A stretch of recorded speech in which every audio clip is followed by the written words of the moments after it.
Duck and Percy enjoy their work at the harbor, pulling and pushing cars full of cargo to and from the quay.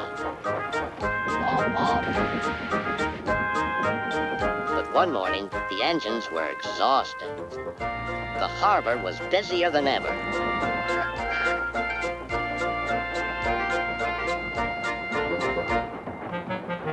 So Topham Hatt promised that another engine would be found to help them.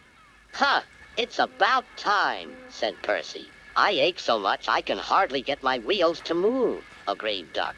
They waited for the engine to arrive. It came as a shock when he did. "Good morning," squirmed Diesel in his oily voice. The two engines had not worked with Diesel for a long time. "What are you doing here?" gasped Duck.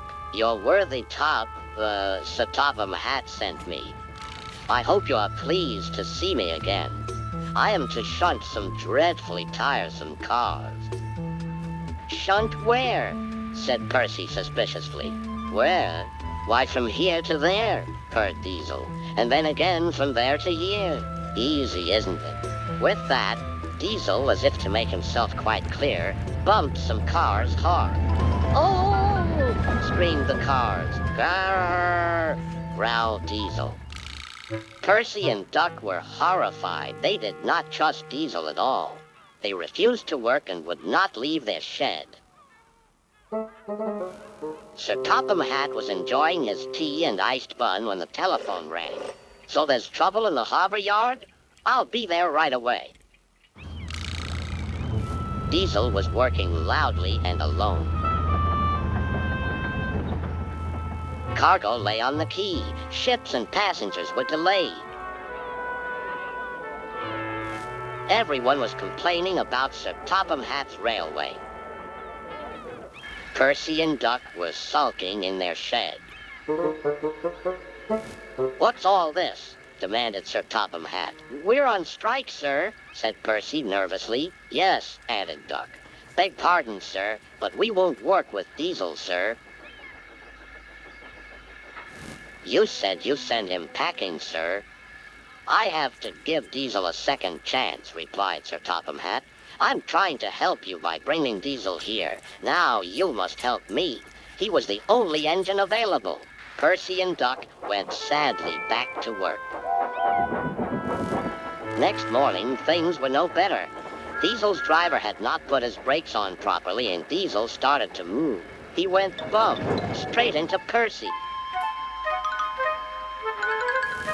"Wake up there, Percy," scowled Diesel. "You have work to do."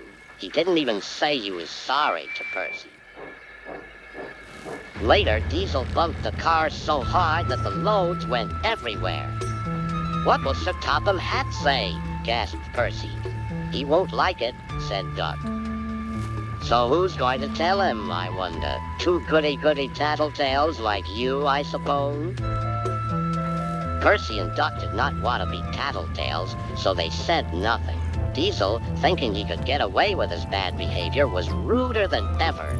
Next day, he was shunting freight cars full of china clay. He banged the cars hard into the buffers, but the buffers weren't secure. The silly cars were sunk. Sir Topham Hatt heard the news. The cars were hoisted safely from the sea, but the clay was lost. Sir Topham Hatt spoke severely to Diesel. "The harbor master has told me everything.